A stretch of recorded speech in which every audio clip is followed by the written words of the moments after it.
Yes. Am I audible and clear, everyone? Good morning. So, sorry for the delay. There was a technical issue, so I had to address it.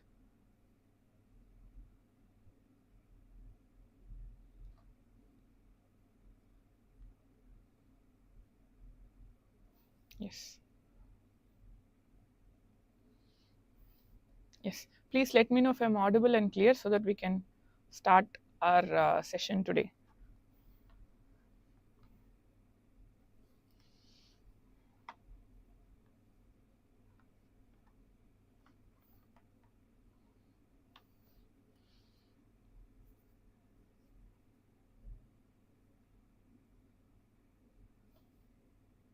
Is my voice clear and am I audible? Yeah. Super. So, yes, so what we will do is we'll be discussing the compilation of current affairs, like specifically editorial analysis of November month. So, what I have done here is I've chosen the top priority topics that has to be definitely revised. So, apart from that, you will also be getting the PDF, the compilation PDF in the description. So what we will do is I'll be revising it. So if you need even more clarity, you can always go and watch the daily current affairs video. So this is of a compilation.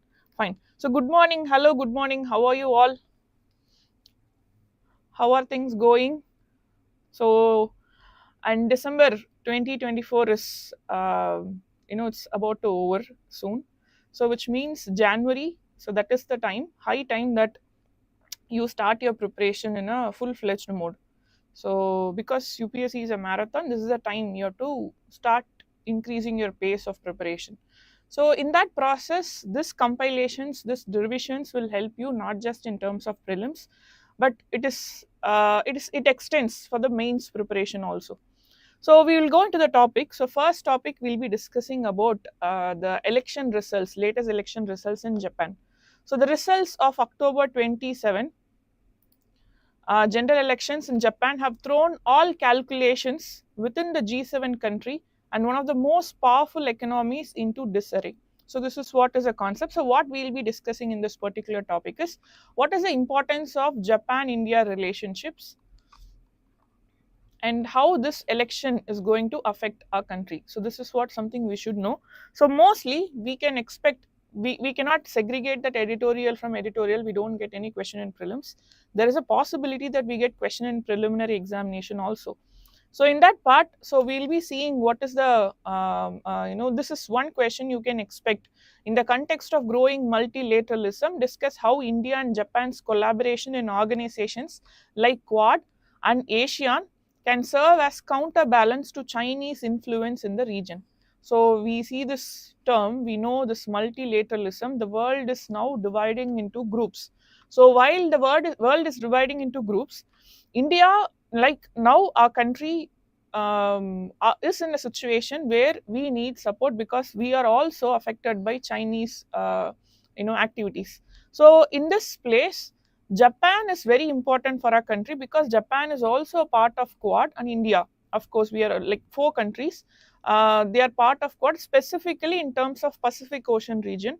So we'll be seeing the importance of Japan and India relationship. With respect to strategic partnership and security, so we have a shared division. Japan and India has a shared division, free and open Indo-Pacific region. Because this Indo-Pacific region is where we have issues with respect to China. Japan and China has with respect to South China Sea. And we have joint military exercises like GIMEX, Malabar, Veer Guardian. So this can be expected in preliminary examination. And 2+2 ministerial dialogue. So what does 2+2 ministerial dialogue mean is that external affairs minister, two countries external affairs ministers and defense minister. So both of them attend this dialogue. So for what is that? To enhance the defense and security cooperation. So and also we are focusing on cyber security, counter terrorism, defense technology and exchange, etc. So, in terms of economic ties, Japan is a major investor in India. One of the major things we should also know is that India-Japan trade relationship is deficit on Indian side. That is something you should keep it in mind, which means we are importing more than what we are exporting. So Japan is a major investor, almost 37 billion commitment of US dollars we have. And in terms of infrastructural projects, high speed rail, smart cities, one of the best examples is Chennai Metro Rail, and record high bilateral trade in 2021 to 22, which is almost 20.57 billion US dollars. It's a very, very huge number. So comprehensive economic partnerships, certain agreements we have with Japan. So not just in terms of strategic partnership, economically also, Japan is very important to India. So technological and industrial collaborations, we have specifically talking about the fourth industrial revolution technologies with respect to semiconductors, quantum computing, AI. For all these things, we are cooperating with Japan. So India's Act East policy and Japan's involvement is helping us in terms of, helping each other in terms of technological development. And apart from all these technological aspect, economical aspect, we also have cultural ties, and specifically educational exchange programs are very important with respect to. So this is one of the important soft diplomacy, and India always chooses soft diplomacy. So what is the impact of Japan's election? So there is a question in terms of continuity in Indo-Pacific strategy. Will that continue? And enhanced defense and security cooperation and deeper engagement in terms of critical infrastructure and technology. So all these would be coming in question. So you can see here, so before the election results was about to take place, our prime minister had, a plan to visit Japan. But now what happened, because of this political development, this visit has been postponed. So if visit is postponed, it means there are certain things that are put aside. So we have to wait for what is going to happen in the future. So question can be turning out like, what is the importance of Japan-India relationship? What are all the things we have to work on? So these kind of questions you will get. So next question is very, very interesting. Next topic is very, very interesting topic. So Aadhaar biometric data access will aid forensics. So here, one important thing you should know about this Aadhaar, this particular topic is talking about, it is questioning or it is discussing the dilemma between two important fundamental rights. So one is right to life with dignity.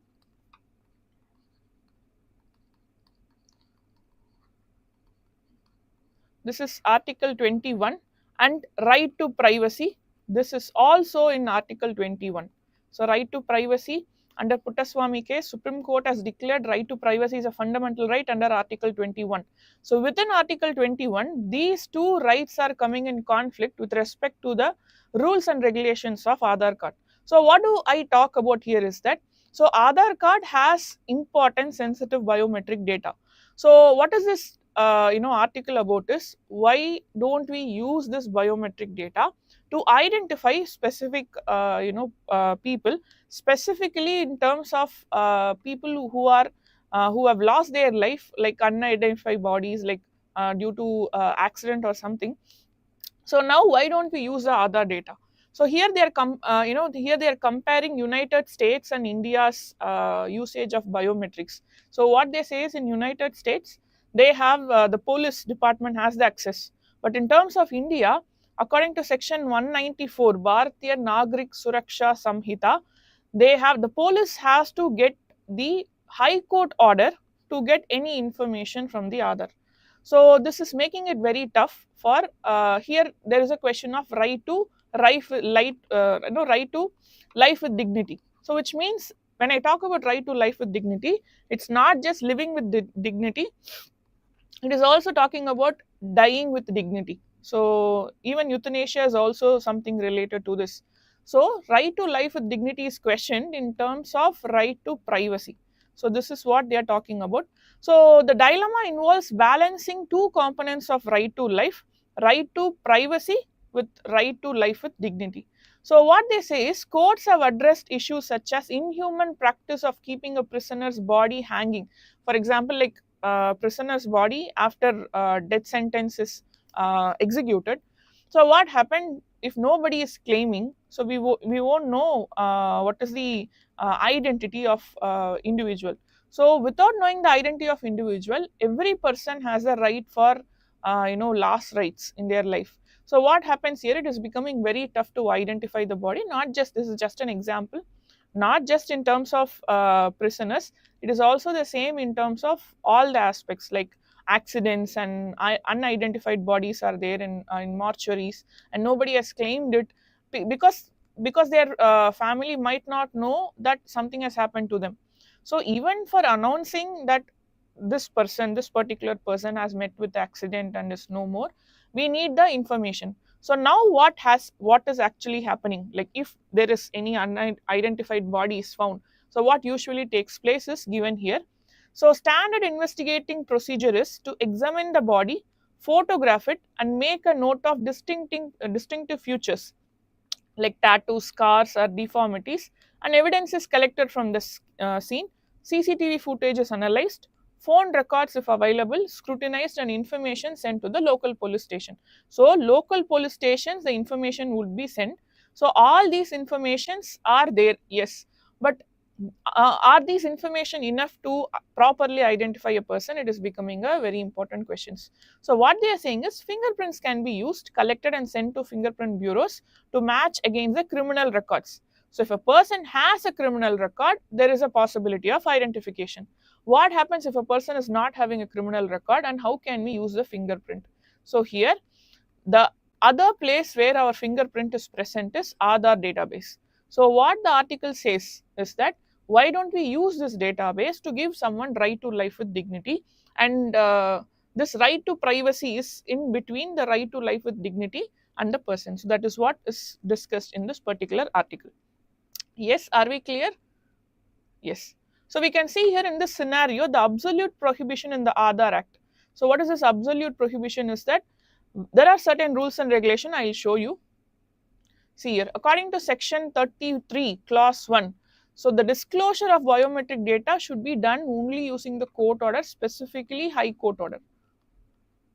Okay, and only in terms of national security, according to section 33 clause 2 of Aadhaar Act, only during if there is a question of national security, the biometrics can be given. And cognizance of offence by UIDA comment, it is under section 47, and section 57, use of Aadhaar for identity establishment. So these are the important provision, and specifically these two provision we can see how stringent they are. And of course it is very important. We cannot just say we can open it up and without court order the biometrics can be given to the police. So since we are talking about the means, they might ask you the question to critically analyze. So we have to take a stand where it is reasonable.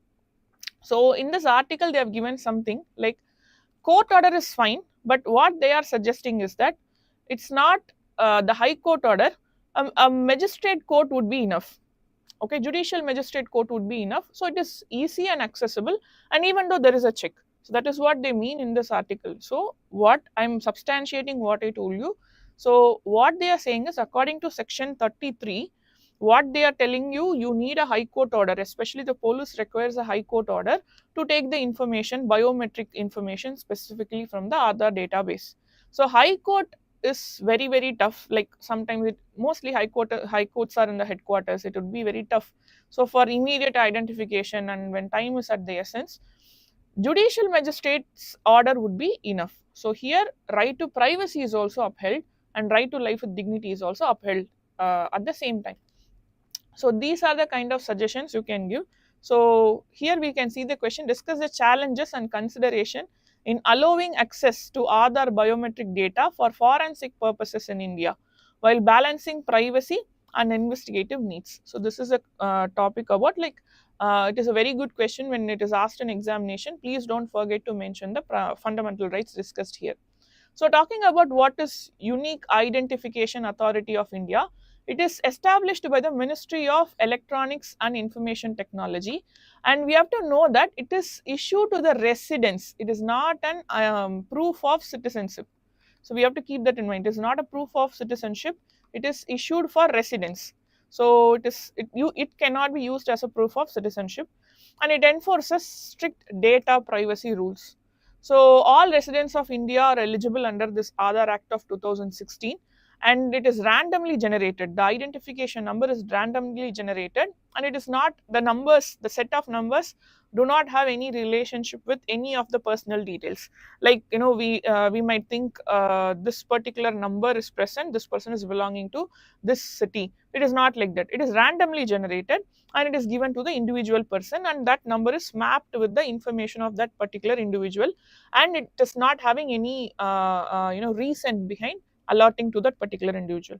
So it is unrelated to personal attributes, and data safety and privacy, it has strict safeguards in place, and limited disclosure and under the specific condition, and the specific conditions are something I discussed right now. Yes, penalties for unauthorized access. If Aadhaar's data is accessed unauthorized, the imprisonment would be up to 3 years and minimum fine of 10 lakhs. They are not talking about maximum fine, minimum fine of 10 lakhs. So this is privacy versus right to dignity. What are all the issues? So it can aid in identifying unidentified bodies, humane treatment and timely procedures, and identifying marginalized individuals without family ties. So specifically, you can use this as an example in migrant laborers. So migrant laborers usually do not have stronger family ties. They have migrated here for work purpose or something, and when something happens to them, when they are in a place where they have migrated for work, and it is very tough without identifying who the individual is, it is very tough to contact the family. So this way, when Aadhaar data is given, it would be helpful to contact the family, and that way the person will have right to life with dignity. So that is what is this particular topic about. So next is what Trump 2.0 means. So now we know that the president, American president Trump, has been elected again. So this topic is about what are all the positive aspects and negative aspects of Trump being elected again to presidentship of USA. So here what we are going to talk about is the Indo-US relationship is crucial for regional stability and economic growth in South Asia.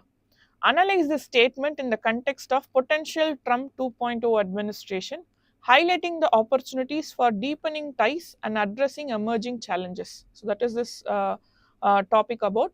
And what are all the opportunities we have with respect to Trump 2.2?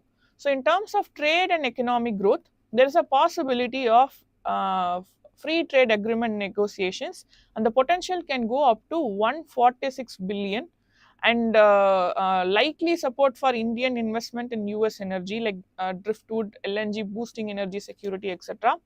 And then terms of opportunities with respect to defense strategic partnership, and we would get support in terms of arms sales, tech transfer aligning with India's goals, and specifically with respect to Indo-Pacific strategy, and obviously the tension between India and China in that case.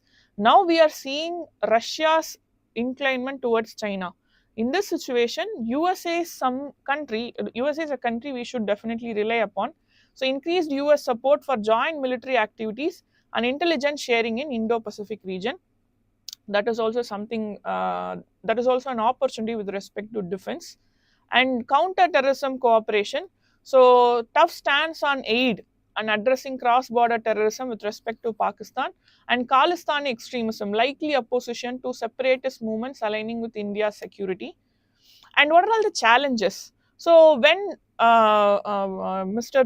Trump was there before, like in Trump 1.0, so we had certain issues, we had some limitations, we had some challenges in terms of India-US relationship, and there is a possibility that might come back. So we'll see what are those, like tariff disputes, high tariffs risking impacting India's exports, like GSP status withdrawal, or potential pressures on sectors like agriculture and IT. We know like India and USA have this WTO, which is related to the subsidy for agricultural product, has been a long standing issue, and that might get intensified. And H1B visa concerns, possible stricter visa policies might take place, and specifically with Indian tech professionals. And this, we all remember, there was a issue when he was there as a president before. So H1B visa concerns might take place. And impulsive communication, like we all know, the president has given some remarks on internal affairs of India, specifically related to religious affairs, and that might come back. So that might lead to issues within our country, potential for unexpected actions impacting Indo-US relationship, remarks on Kashmir, India-China relationships, all these things might take place. And with respect to climate policy divergence, there are two things. So one is India now is facing certain issues with respect to climate change related promises like methane pledge, global methane pledge, and India is not a part of global methane pledge, but we are receiving certain pressures from the world countries. Now Trump 2.0 has a possibility of reduced tension, and there is another possibility from the America's point of view, the contributions might reduce. So we know when Trump was the president prior, he walked out of Paris Agreement. So that happened. So now there is a possibility that limited U.S. interest may hinder climate commitment and Paris Agreement holds. That might happen again. So that is one thing we should be remembering, and these are the major challenges. So what can be done? So what should we do to maintain India's relationship? And we should build relations beyond presidencies with Congress, state bodies, and think tanks. And we should diversify defense partnership. Instead of relying completely on United States, our defense partnership should be diversified, and that is one of the important aspect. So we should never depend on one country. So when we are more dependent on country, what happens is it will increase our vulnerability. If anything happens in that country, if anything with respect to our strategic partnership is completely dependent on that country, and whatever change there is taking place, or it would create an obligation for India to listen to whatever they are asking us to do. So that is one major issue, and we should diversify the defense partnership. Even though when there is an issue with respect to a particular country, when there is a strain in terms of strategic partnership, we should be able to manage with respect to other strategic partnership. Boosting indigenous manufacturing, focus on tech sharing to enhance manufacturing and reduce trade deficit. So that is something we should be doing.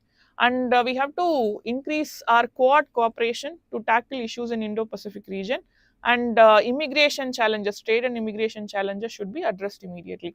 So these are the concepts we should know. So next is about environment. So Yamuna highly toxic, says High Court.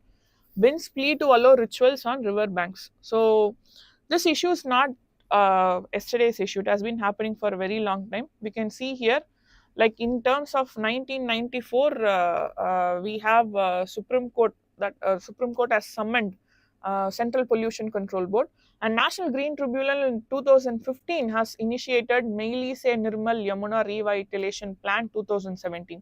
So what happened? What is this topic about? Is River Yamuna recently saw River Yamuna recently saw high pollution and resulting in foam formation on the surface of the water. So what happened here? What is the reason? What are the major causes? Is that we can say these are the major causes of pollution: rising ammonia levels, domestic wastewater, industrial effluents, idle immersion, pesticide residue, untreated sewage. So these are the major causes. So when they are mixing this in running water, so what happens? So the water is creating foams. So that is a major issue, like ammonia levels increase. Usually what are all the effluents here is detergents from domestic domestic waste waters, and then we have dyeing industry, textile industries, and the output coming from those textile and dyeing industries. And they also have this ritual, idle immersion ritual, that is taking place in terms of river Yamuna, and the pesticide residue from the nearby agricultural land. So all these things are causing the river Yamuna to be polluted. So now what happens is that there has been already legal interventions. Now the National Capital Region has planned 2041, and they have set 2026 target for zero discharge into River Yamuna. So this is something futuristic plan the National Capital Region has been taking. And specific actions and role: identify and mitigate pollution sources, and this direction is given by the National Green Tribunal. Action against polluting industries, and who will take action against polluting industries? Central Pollution Control Board and District Pollution Control authorities. So role of Delhi Jal Board: manage river ecosystem and reduce pollution. See, something we should keep it in mind with respect to Central Pollution Control Board. And State Pollution Control Board, who has sole authority with respect to controlling pollution, specifically industrial effluents, is the State Pollution Control Board.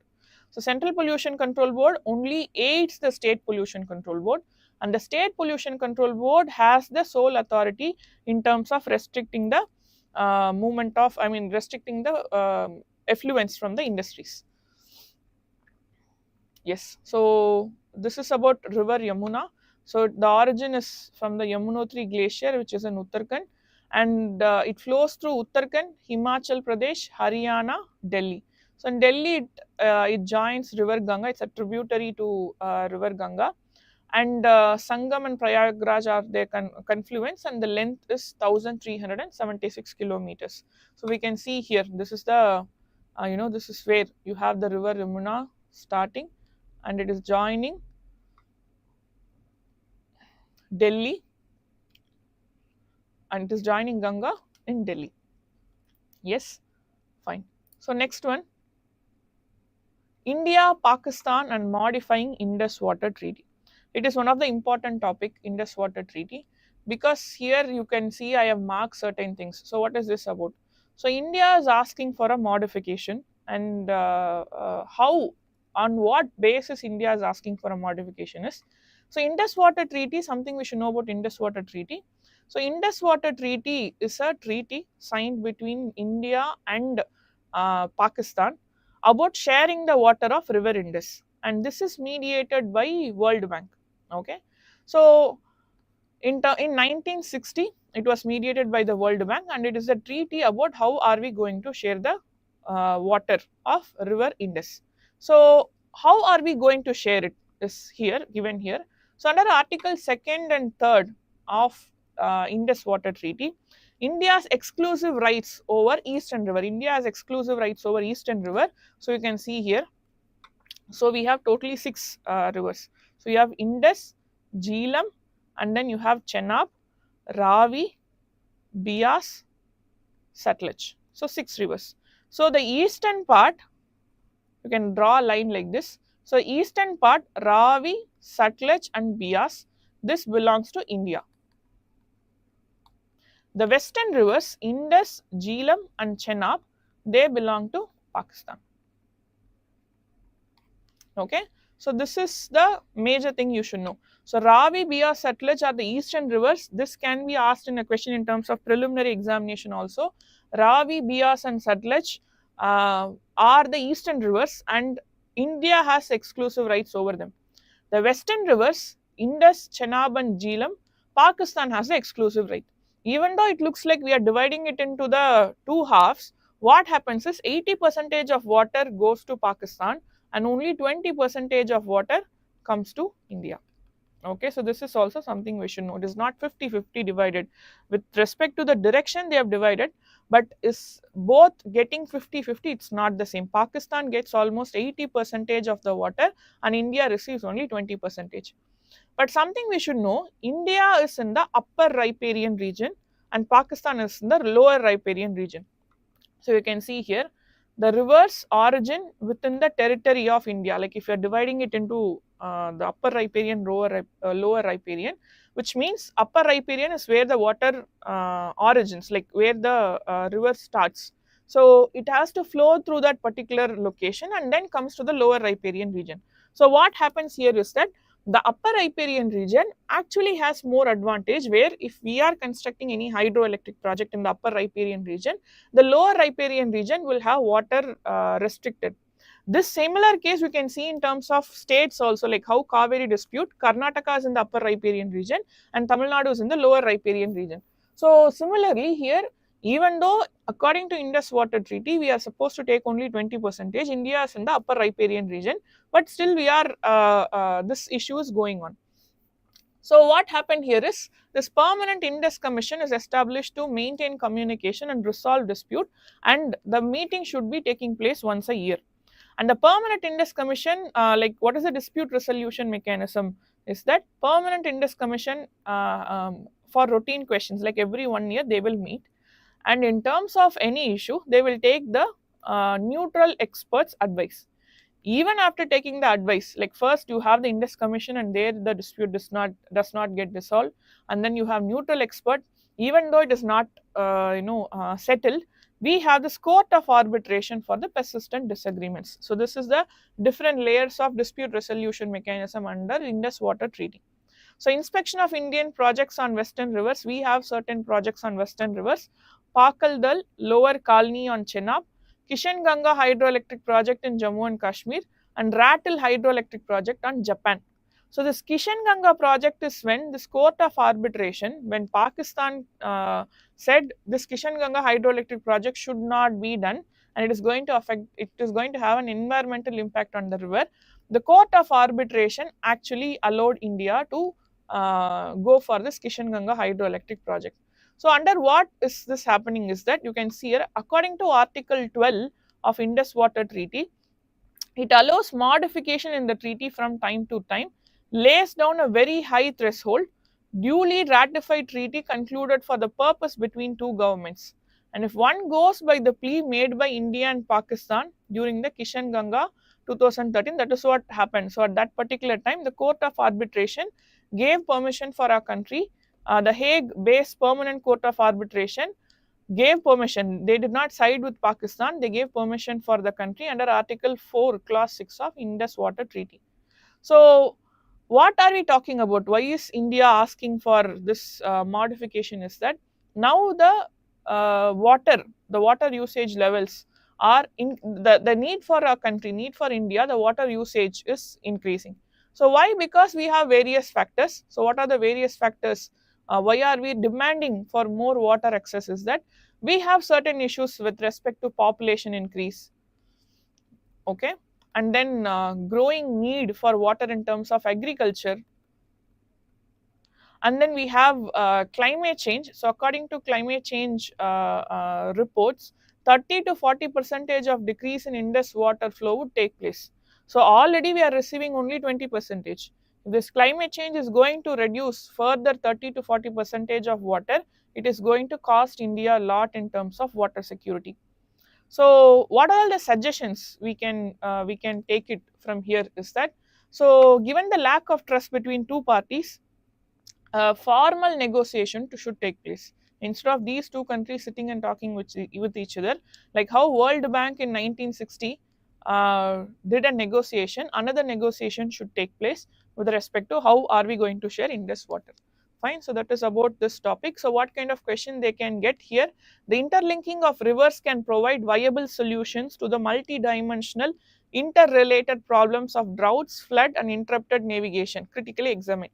So this is something about water. How are we going to manage water crisis, interlinking of rivers? We can also get questions related to critically analyze the Indus Water Treaty or discuss the impact of climate change on Indus water and how are we going to address it. That also can be asked as a question in the examination. So going to the next topic, affecting mental health, physical health, Australia to ban social media for children under 16. A representative body for social media platforms called MOVE 20th Century Response to 21st Century Challenges. So this is a very important topic. We all know the impact of social media on day-to-day life. So with growing concerns over the mental and physical well-being of children. See, this mental well-being has been asked in the examination lately. So mental health is incorporated in the budget also, national budget also. So that shows the importance of mental well-being being asked in the examination recently. So in that aspect, there was a question in 2023 mains which was related to the mental health or development of children. So with respect to how the digital media, digital exposure is reducing the, or what are all the issues with respect to children being more exposed to screen time. So that was a question asked. So this question again, this particular issue is again talking about in Australia, they are banning social media for children under 16 years. So now we are going to discuss, this might definitely come as a question in terms of ethics also, it might be helpful in essay also. So we'll discuss about the topic. So what are all the mental health issue one might get with excessive exposure to social media? We might get anxiety, depression and body image issues, because lately the so-called social influencers are creating the beauty standards, and many tend to believe that is the right beauty standard. The answer here is there is no beauty standard. That is the answer. So it's all about mental well-being and physical well-being. It is not about how the beauty standard works. But now what happens? The beauty standards are forced on the viewers. So that is creating anxiety and depression. That is questioning the self-confidence of individuals, leading to so much personal issues and also public issues. So harmful content can lead to stress, cyberbullying, and low self-esteem, rising youth mental health issues due to digital consumption, and this is a source from the Ministry of Health and Family Welfare. So physical health, what are all the issues with respect to physical health? We might get issues with respect to poor vision, lack of exercise, sleep problems, because it has become very common to spend more time with mobile phones or the electronic devices rather than going out or taking care of the lifestyle. These are all lifestyle issues. Prolonged screen time can lead to eye strain, and cultural and social impact. What is the cultural and social impact? It promotes consumerism and unrealistic expectation, which is very, very important, because we all know how the artificial intelligence work. So we are searching for some product in terms of Google or somewhere, immediately we start seeing surge of advertisements related to the particular product, not just from the same brand, but many brands compete to show similar products of their own brand. And now what happens is people get to influence more, and consumerism is increasing lately. Frequent use can impact language skills and increased slang and abbreviations.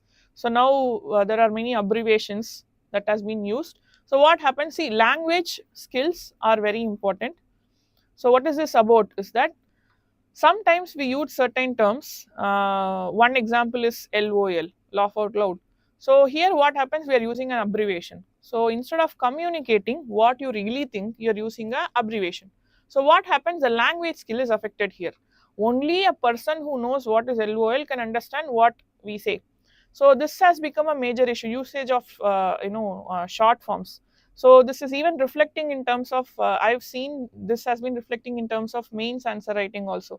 Instead of writing YOU, many tend to write U, because that is how we text. So these are the major issues. You can give this as an example. So you can write this as a relative example, and how language skills, and specifically with respect to children, increased exposure to screen time is leading to speech impairment. So this has been seen as a major issue today. Family relationships, excessive screen time reduces quality time and quantity time spent with family, and cognitive and academic impact would be questioned here, would be decreasing, and constant information flow can overload memory. So information pollution takes place. So few years ago, with respect to UPSC preparation also, one who got the access to information had more probability to clear the examination. But today, everybody has information, but the question is the information required or not? That has become the major question. So in that case, the cognitive and academic impact, when we look at it from a simple perspective, it might look like it is giving us some information, but is that information right, or is it from an authentic source? For example, pseudoscience. During COVID, there was so much pseudoscience spread, and that led to panic among population, and some people were opposing vaccinations. So that is also one of the example of pseudoscience, how information pollution takes place through social media. So here we can see positive impacts. There are certain positive impacts also. We cannot say that it is completely, any technology has its own positive and negative impacts. And what are all the positive impacts here is that empowerment through knowledge, so access to information, online learning like about COVID-19. LinkedIn is used today for searching, for getting opportunities. Social connectivity, so we are maintaining relationship, reducing isolation like Zoom, Instagram, amplification of voices, supporting marginalized groups. Like, there has been many movements, hashtag Me Too movement, Black Lives Matter movement. So it is like, what happens here is the downtrodden are given voice by the people who really want to help them, And now social media has become a medium for support today for many population. So the negative impacts, as we discussed, we get anxiety, depression. The perfect life post affect the teenager's self-esteem. So you should be eating this, you should be eating this food. For example, one simple example I would say is, lately the supplements has been more promoted among the social media. So the supplements necessary itself is a very different question. So, but now what happens is, here supplements affordable for everyone? So that has become a major question. Now what happens, a person who's not able to afford supplements, a person who's not able to attain certain beauty standard, will have a question of self esteem. So that is what is this topic about. And misinformation and polarization is very important, specifically whenever there is a event that has a potential to create chaos. Social media is actually used as a medium to create chaos, so spreading misinformation, or channelizing the shaping the political idea of people. So all these things, see, shaping the political idea of people has always been done by the political parties, but the shaping the political idea by the political parties should have certain rules and regulations, should be ethical. But now social media is used in unethical way to promote certain ideologies among population, so specifically youth. So that is one major issue. So cultural impact. So what is the cultural impact in terms of positive impact? We have global cultural exchange, which is both economically and socially supportive. Like K-pop is becoming very famous today. Preservation of heritage, archives, indigenous knowledge, and endangered language are preserved today. But negative impact, homogenization of cultures. So it is overshadowing global cultures are overshadowing the local traditions, and Western beauty standard influence non-Western society. Specifically, when we talk about the beauty standard of various things, so that is a very major issue, because there is a belief Western beauty standards are universal and that has to be followed by everyone. So that is not actually correct. So cancel culture, silence diverse viewpoints, stifling constructive dialogue.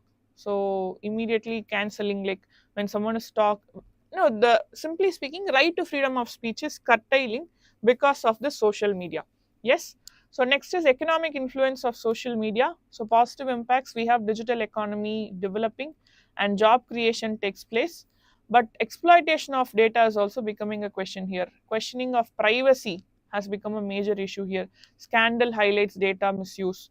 And economic inequality, large corporations dominate advising, sidelining small businesses. So this is also becoming a major issue. So the influences, they there are certain influencers who influence youth in the right way, but there are many influencers who are giving false data, who are giving false idea about life, and the pressure to have a perfect life, that is becoming a major issue today. So the word perfect cannot be defined because it varies from person to person. So there is no beauty standard, there is no perfect life. It is always about the individual and the society, what the society accept. So the social control itself is nowadays it is influenced by the social media. That is a major issue. So political influence, so democratic participation, it enhances the political engagement. So what happens here is that, like, I'll give you a simple example. We all have right to vote. Many do vote. There are certain situations where voting is encouraged through social media. Yes, so it is good. On the political side, transparency, accountability increases. So what happened today, ministers interact with people directly through social medias. And also the ministers also have the other side, the pressure group. Social media has become one of the important pressure group today. So not just the digital media or print media, social media has become one of the important pressure group. So that is also very good.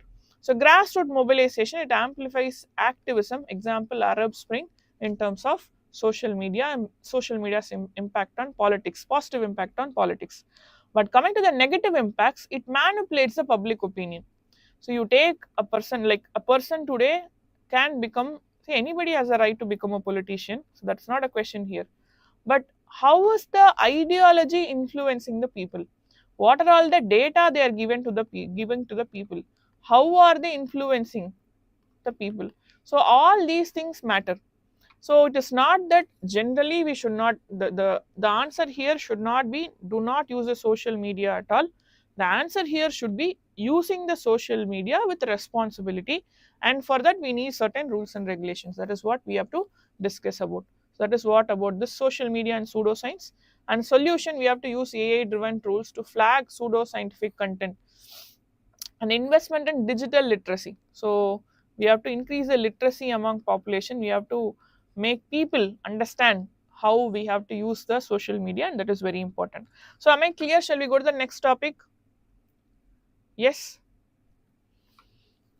And social media's influence in terms of governance. Today, enhanced governance efficiency, and specifically like India's My Government. So, direct communication channels through social media has become very common.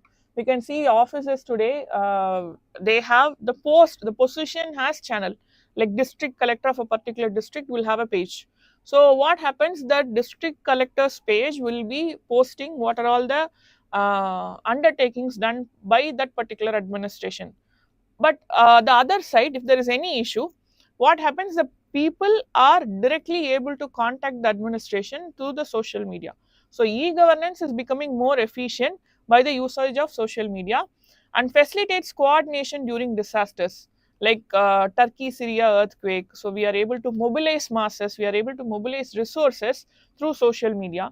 And what happens, not just within the country, sometimes the countries, the help goes across the countries also through social media.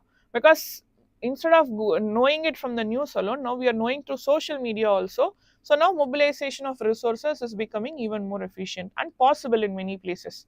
Crowdsourced governance, citizens highlight local issues through these platforms. So what happens, immediate relief is done. So that is, as time is an essence, the social media has made governance even more efficient. Yes. So next is cyber security threats. So how fake accounts, and recently we have been seeing how misinformation is spread, how we are getting calls, how our numbers, phone numbers, mail IDs are all used by many people. And polarization, politicization amplifies societal divisions and hampering governance. So one side, the society is becoming modern, the same way the society is becoming divided in many places. So we just open a post, we see so much comments. So everybody are entitled to their opinion. There is no question of that. But the thought that my opinion is the best opinion is creating issues here. So that is what is this particular topic about. And we'll go to the, and what is the regulatory framework with respect to India? We have IT rules of 2021, Digital Personal Data Protection Act of 2023, and these are the two laws with respect to regulatory framework, and we need more strict laws. And government initiatives, IT guidelines, National Cybercrime Reporting Portal, National Education Policy 2020, it is promoting digital literacy, Digital India campaign, and POXO Act amendment, where online child sexual abuse is also coming under the purview of POXO Act. So that is something we should keep it in mind. So next is next topic. So shall we go to the next topic? Yes, are you all listening? Shall we go to the next topic?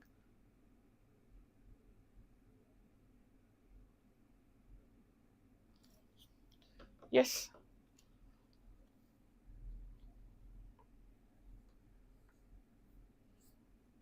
Fine.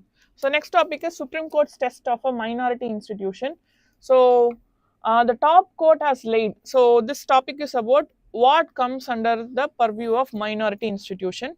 And here specifically we are discussing about Aligarh Muslim University. So this Aligarh Muslim University has been found by the British. Fine, that is something you should know. But as Mohammedan Anglo Oriental College, and then later on it became university through the Aligarh Muslim University Act. So what happened here is that, so this minority status of this particular university has been questioned by the court in many places, and parliament has given this minority status, has amended the act and has given the minority status. So this is the tussle going between the court and the parliament. And what is minority institution in India is like, according to Article 30, it is a fundamental right. Under Article 30, the minority communities can establish and administer educational institutions. So what is a major purpose of having minority institutions in India is that to protect the cultural and educational rights for linguistic and religious minority. Very, very important. Both linguistic and religious minority. They are not talking about religious or linguistic alone, both. They are talking about both. Even though the constitution has not defined the term minority, this is something we should know. Constitution has not defined the term minority. Later court has given us an idea that when we talk about minority, it is both linguistic and religious minorities. So what happened here is that there is this holistic approach by the Supreme Court. So what is this holistic approach? Holistic and realistic test. So holistic approach means they are seeing certain factors. What is the founding intent of that particular educational institution, and what is the administrative structure, what is the historical context, and what is the control of government over that particular institution. So we need evidences like what is the initiator, clarity on the initiator, what is the funding source, and community control. So these things only will decide if any institution is minority institution or not. So Supreme Court denied Aligarh Muslim University minority status because it was founded by British colonial government and not the Muslim community. But later in 1981 amendment, Parliament recognized the minority status of AMU, and this led to legal battles regarding the constitutional validity of minority educational institution. So the intent is to uplift the Muslims, but the government controls over AMU is the major issue here. So potential discrimination, this might lead to potential discrimination of non-Muslim students, and this will impact the secular education system. That is why the debate has been going on whether Aligarh Muslim University can be given minority status or not. Next is declining health spending risk SDG goals, and we should know this SDG 3 is related to good health. So one of the important sustainable development goal 3. So what are we talking about here is that, so the recent study has told us post the pandemic, the health spending of the countries, specifically low income countries and lower middle income countries, has fallen. So during COVID, the spending was high, but after the COVID, the spending has fallen eventually. So that is what we are going to discuss. So this reduced spending in terms of health is questioning the attainment of SDG 3, Sustainable Development Goal 3. So the growth rate decrease we can see here from 2019 to 2023. So the low income countries are spending per capita 0.4 percentage, and low and middle income countries only 0.9 percentage. So this is significantly lower from 2015. See, 2015 to 2019, we had some spending, and during 2019, it spiked, and again what happened? It fell down. So from 2019 to 2023. So what they are saying is they are not comparing this spending with 2019. So it is logical 2019, 20 and all we had to spend more because there was this COVID issue going on and the governments are supposed to spend more. Here they are comparing it with the pre-pandemic level of spending money. So in pre-pandemic level, the country spent better. Now it has been fallen down. That is the concept we are discussing about. They are not comparing it with the COVID. So if we are comparing with the COVID situation, it is logical that it is less. But here it is the vice versa. So in India, it fell below 2%. And we are expecting even more reduction, and this can be answered in the examination when they talk about critically analyze the budget management with respect to health or with respect to public health. What are all the steps taken by the government? You can talk about how the health spending is less than 2% recently. So SDG 3 about good health and well-being. So the impact of COVID-19, what happened was the life expectancy has fallen to 71.4 years in 2021. It was 73.1 in 2019 and now it has fallen to 71.4 years in 2021. and maternal mortality rate has raised 3 times the target of 2030. So in 2030 we have a target and it is 3 times the target of 2030. And access to essential health services, approximately 15% reduction in the population lacking essential health services from 2000 to 2021. So 15% reduction in the population has taken place due to lacking essential health services. So that is what is about this Sustainable Development Goal 3. So meeting SDG goals, reduced health spending hampers progress toward SDG, and public health risks take place. Specifically, country like India face increased risk due to limited health spending. So when we talk about limited health spending, we talk about public health like pandemics, and we also talk about lifestyle diseases. So health is equated with human capital. So a country which is not spending on health will have fall in human capital. So that is one concern. Population is never an issue. How are we going to create human capital? How are we going to work on human resources? That is a question. And health is one of the major component in terms of human capital, and that is being questioned here. So we are all, and also many countries, specifically low income countries, are dependent on foreign international aid with respect to health targets. So that is a major issue.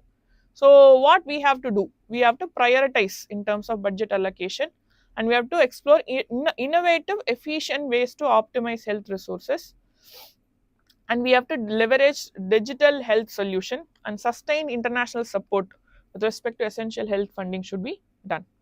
So next is fixing a leaky public distribution system. Before going to this fixing the leaky public distribution system, I would like to discuss how public distribution system generally works. So what happens is a question of food security. So there are three components with respect to food security, 3 A's of food security: affordability, accessibility, availability. So food should be affordable, food should be accessible, and food should be available. So if there is no food grain, how can you afford, or you can't buy it? So these are the 3 A's of food security. So food should be affordable to people, accessible to people, and available to people. So these are the three things with respect to food security. So in India, what did we do with respect to food security is that we have something called as buffer stock, and we have public distribution system. So what is this buffer stock is nothing but, in India, through Food Corporation of India, the government procures the extra food grains from the farmers, like food grains from the farmers. And how do they procure is that through this MSP, minimum support price. So minimum support price is given by the government to the farmers, and they take the harvest from the farmers.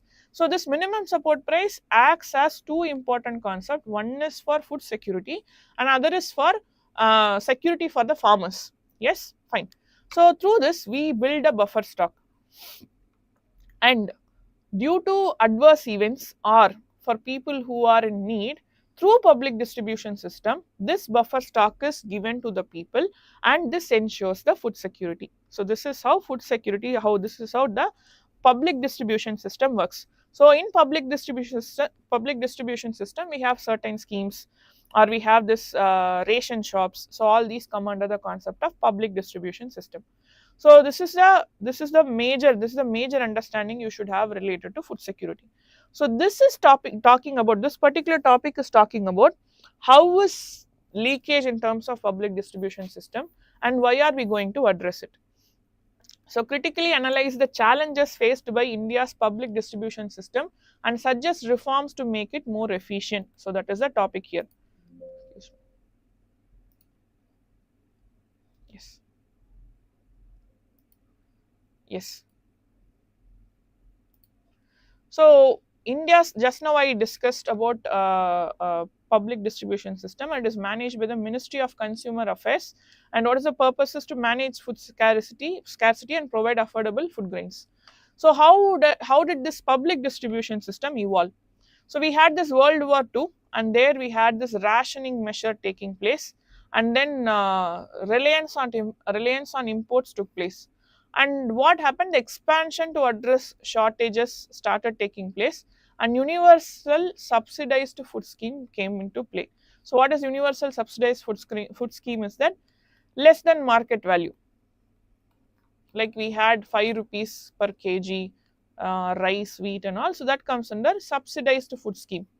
And we had in 1992 revamped public distribution system, and we had targeted public distribution system. So what is targeted public distribution system? Is identifying the beneficiaries who really require, who deserve public distribution system, who deserve the support. And then we have Antyodaya Anna Yojana, National Food Security Act we had in 2013, and today we have technology integration like EPOS, One Nation One Ration Card. This address the migration, and specifically when COVID 19 was at peak, the question of food security due to migration become a major issue.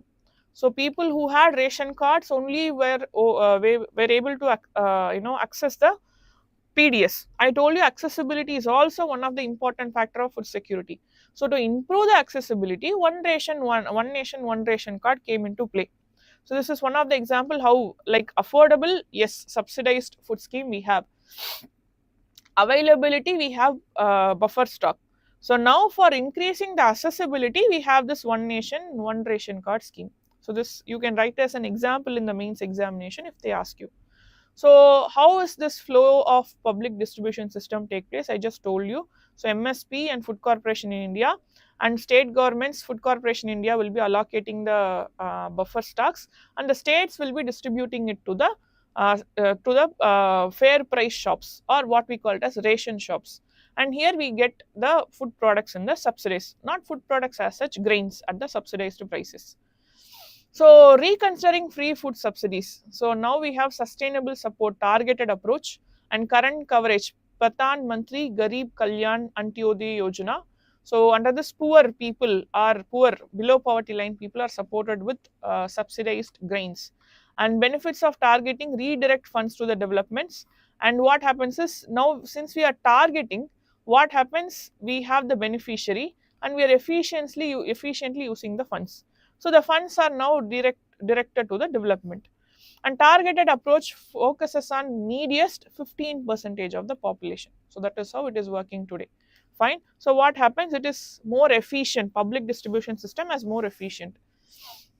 So what are the challenges? High leakage rates. So what do I mean by high leakage rates? There are various issues with respect to it. It is not reaching beneficiaries.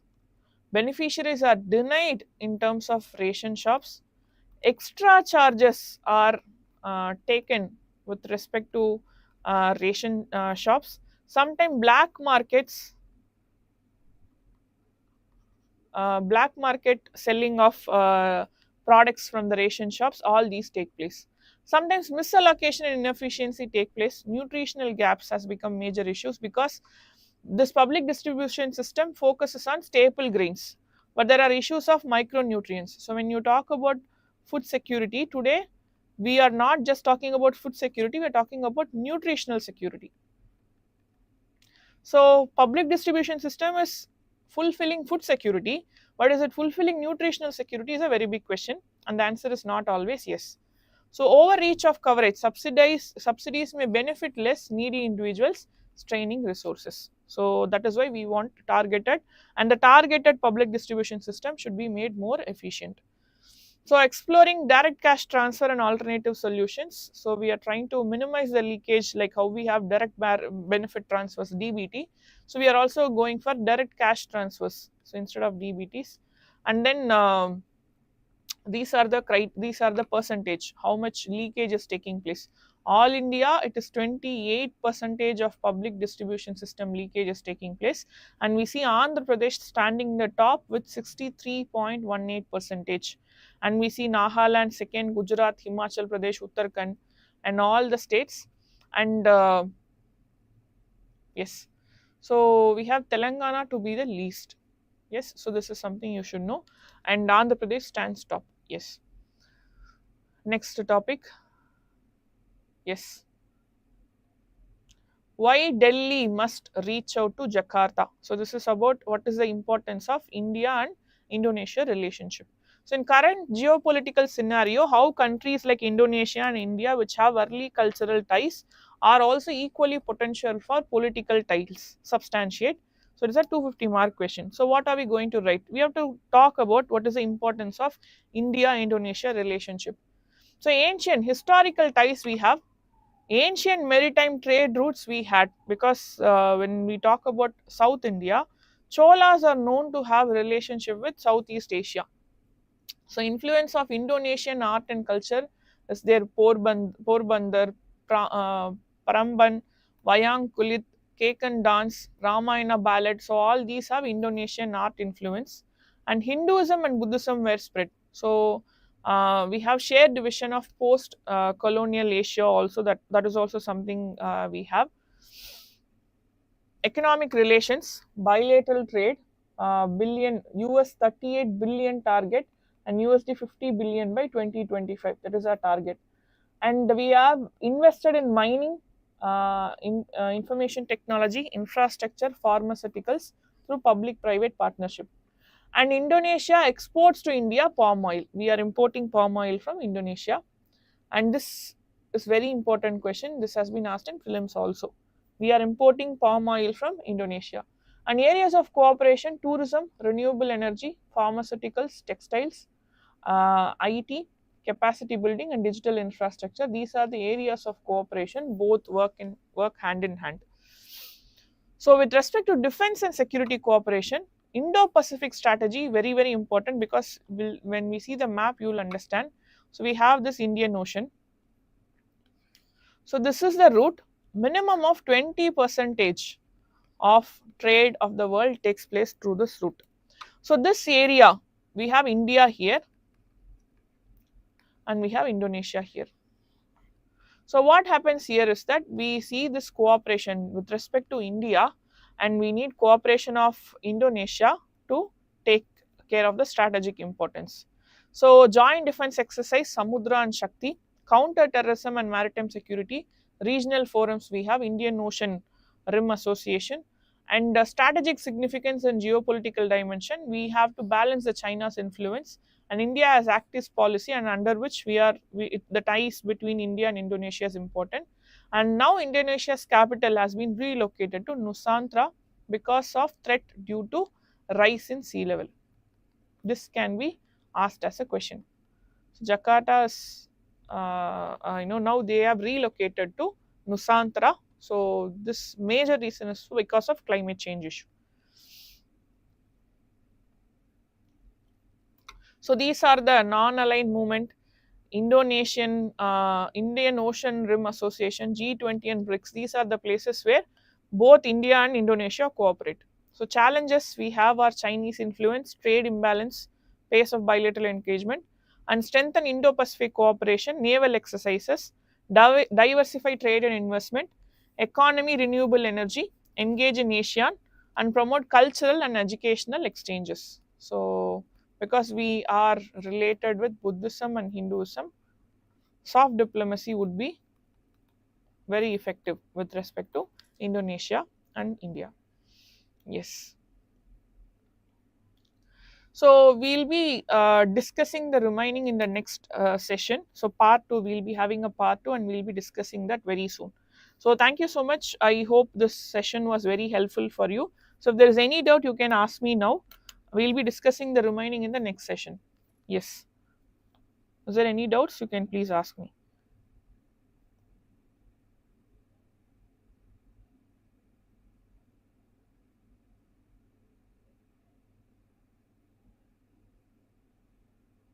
Yes.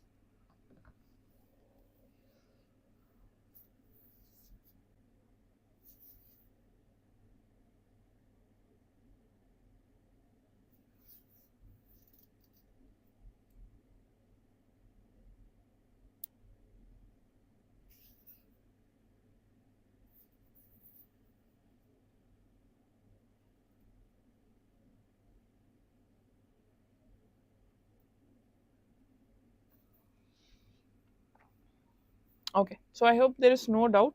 So we'll be meeting again in the next video. Thank you.